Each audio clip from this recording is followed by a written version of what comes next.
الحمد لله رب العالمين والصلاة والسلام على سيدنا محمد وعلى آله وصحبه أجمعين. This is a short introduction to the intermediate and advanced level. And I have given also a short introduction to beginner and elementary levels. And you can go back and listen to the introduction there in the beginner and elementary level. For the intermediate level is different. It is designed to fit the age of 9 to 14 years old. And it is divided into 4 levels: intermediate 1, 2, 3, and 4.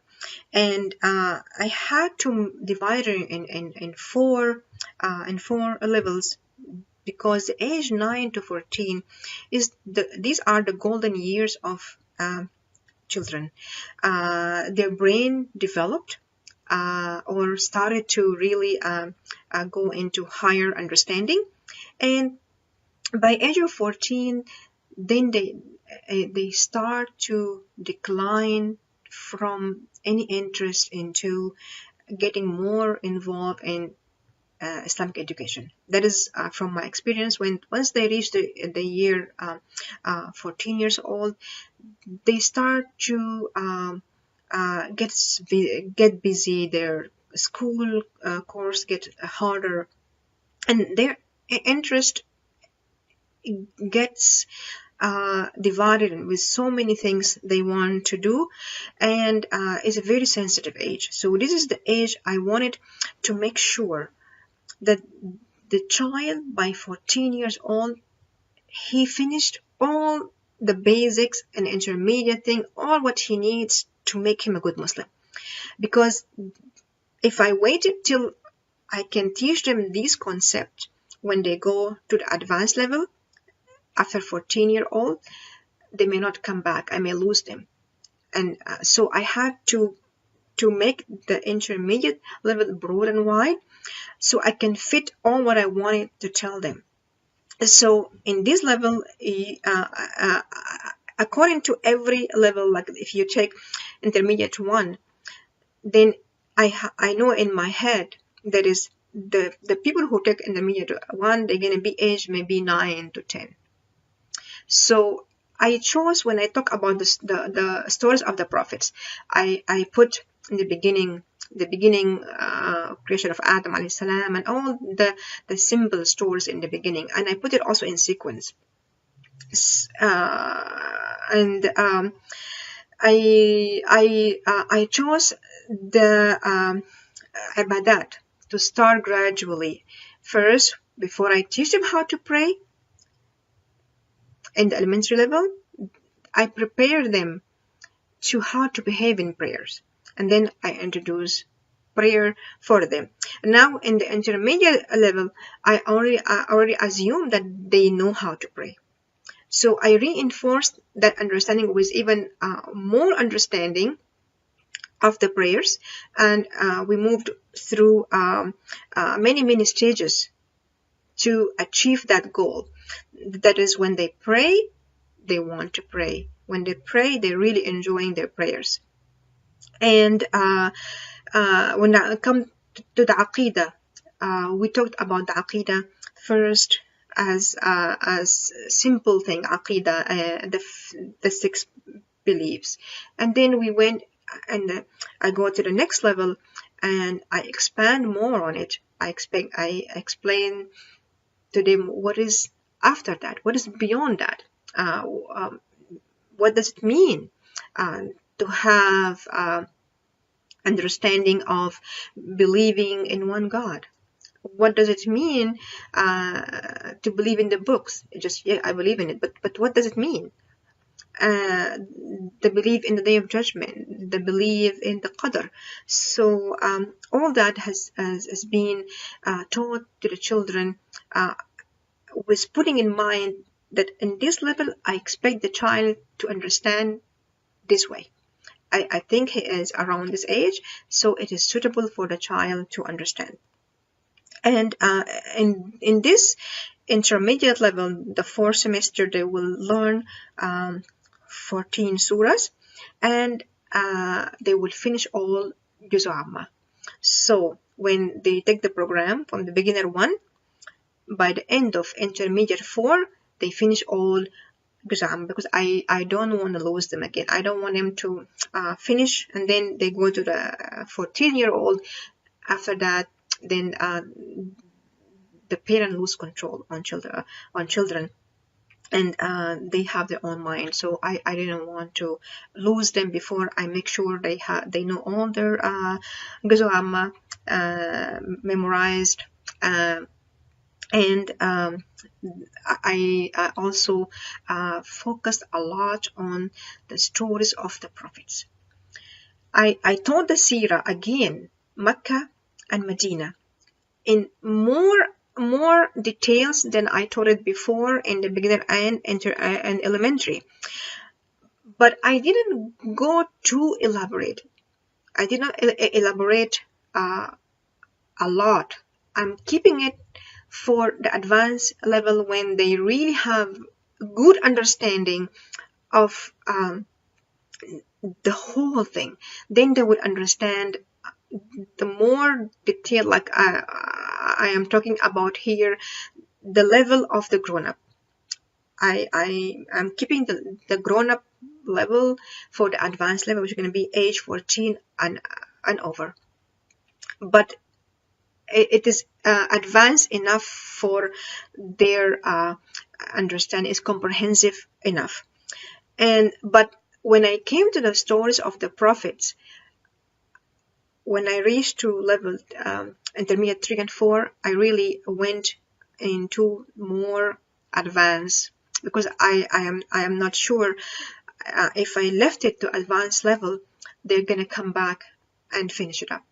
So the intermediate level has the whole stories of the prophets divided in 4 parts, starting from Adam alayhi salam till I ended up with Isa alayhi salam. And then I also introduced Al-Khilaf Ar-Rashida, the rightly guided Khulafa.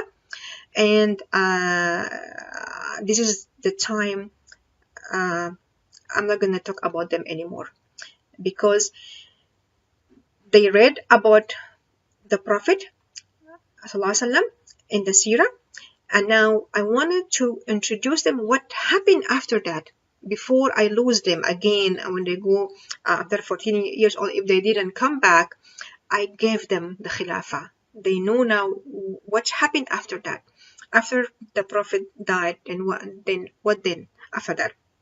And so I also gave them comprehensive information about the Khilafah Rashida, but not too much. It is you can say above average. It is above average information. Same thing, above average information for the stories of the prophets. And we're gonna finish all the Juz Amma by this level, by intermediate 4. And also I taught them a lot of dua, all the dua they need, advanced dua. It's a good collection of dua. And also we focused a lot on tahzib and akhlaq. A lot of moral stories, that is real stories. It happened at the Prophet time or at the Tabi'een time. And also hadith. We started the hadith before in the elementary level as just it's a saying of the Prophet. And then from the intermediate level, we went deeper on classification of hadith, about Sahih hadith, hadith mawdu', all these things. And I focused on saying the words in Arabic and the right pronunciation. So in this way, they know the name or the thing in Arabic and also in English. So the hadith part is really very, very comprehensive. And also we talked about ibadat. When I talk about the ibadat, about the 5 pillars of Islam, I talked first In one level, I talked about them as I did before in more advanced level, and then I went to say them again, but in a different way. Okay, we know Salah, we know you pray 5 times a day, we know the Nafil Salah, but then I don't. What does Salah mean? Why are we doing it? Okay, fasting. Okay, we don't know how to fast, what break the fast, how to behave in your fasting, but why fasting? And then how to behave in your fasting, the morals and all the deeper understanding of these ibadat and why they were created. And also the aqidah. We went into very much details in this level. So the intermediate level is really very important level, and you cannot skip it and go to the advanced, because in the advanced level I will focus more on the seerah in a very advanced way. I will touch the seerah, and with touching the seerah I will also include Quran revelation. And in this condition, or in this situation, this surah was revealed, and we will go and talk about the surah, what the surah says. And we're gonna talk about a lot of things in the seerah. We will really dig deep in the seerah before Islam, at the Jahiliyyah, at the time until we finish the whole seerah. And at this time I will not touch on the Khilaf Ar-Rashad, because I assume they know the Khulafa by now from the level 4. You cannot have advanced before you study the intermediate level, because the intermediate level is preparation for the advanced level. And then I will teach in the advanced level also the history of Islam. It's very important for them to understand, okay, after the Prophet, the Khulafa Rashidin came, and that would happen. But then what after the Khulafa Rashidin? Khulafa Rashidin had a special case. They lived with the Prophet. They behaved like him. They learned from him. But what after that? What happened to Islam after that? They need to learn the Islamic history, because some of these children, they may be leaders one day. So it's very important to learn the Islamic history. So that's why I left advanced level at the end for the more advanced comprehensive studies for those who will have interest to continue their Islamic education. But the intermediate level is going to be the most not comprehensive only. It's the more complete. That is, they will grab everything before we lose them. We need to make sure they know these concepts before they leave us and get busy with their life. But again, at least before taking the intermediate level, at least take the elementary 1 and 2. It's very important. You may skip beginner 1 and beginner 2, age 5 to 7, but at least start with elementary 1 and 2 before you jump into the intermediate. If your child doesn't know how to pray, doesn't know all these basic things, then I don't recommend that to jump into the intermediate level. If your child is 9-year-old, but he never know how to pray, he doesn't know how to do adhan, he doesn't know all these concepts, then it's not going to be a good idea to start with intermediate level. I will go back to at least elementary level, age 7 to 9, and he can finish it up in maybe in 6 months. Maybe he can take them in shorter time than regular children.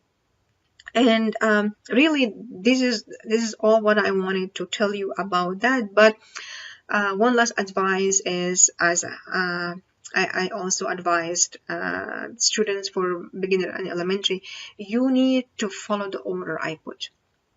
There is a reason why I put this before that. There's a reason.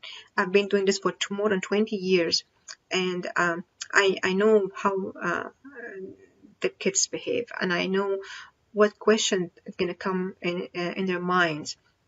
So you need to follow the orders I put in the syllabus. And you need also,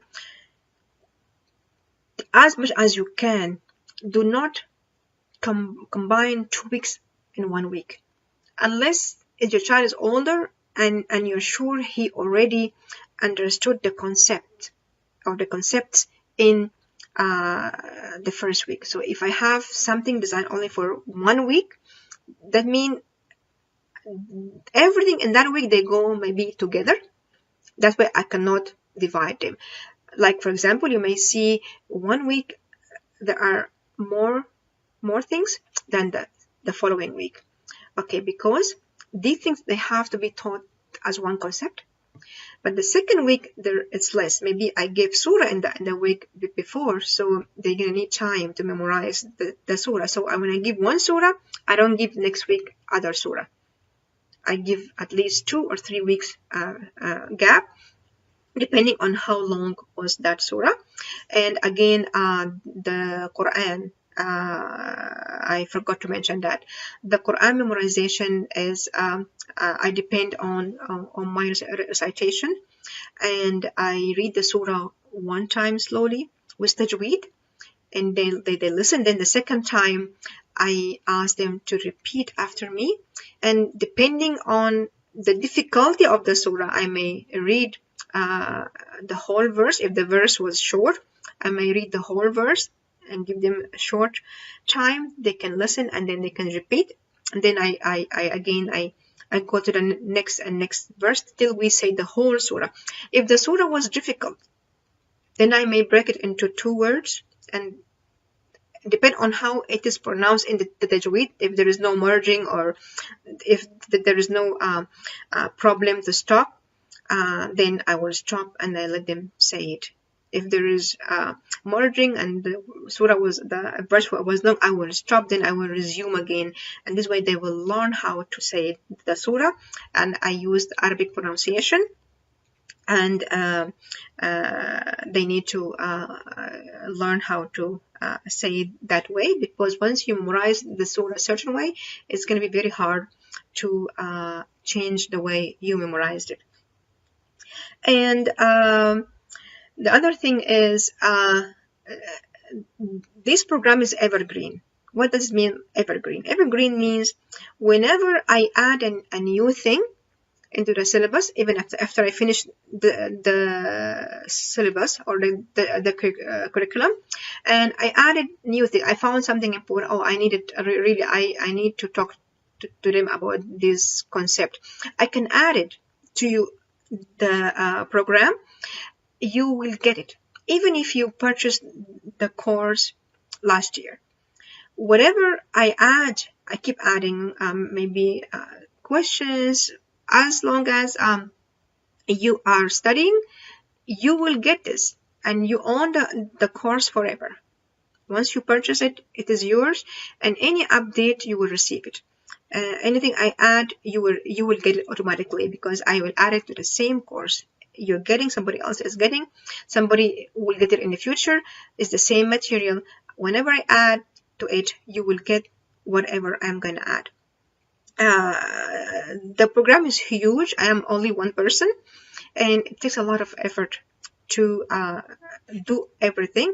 So I divided it into modules. First, I established the program and I put all the courses online, and then the next step I'm going to do is I'm going to start adding exams, practice, questions and answers, or some puzzles, and a lot of things I have.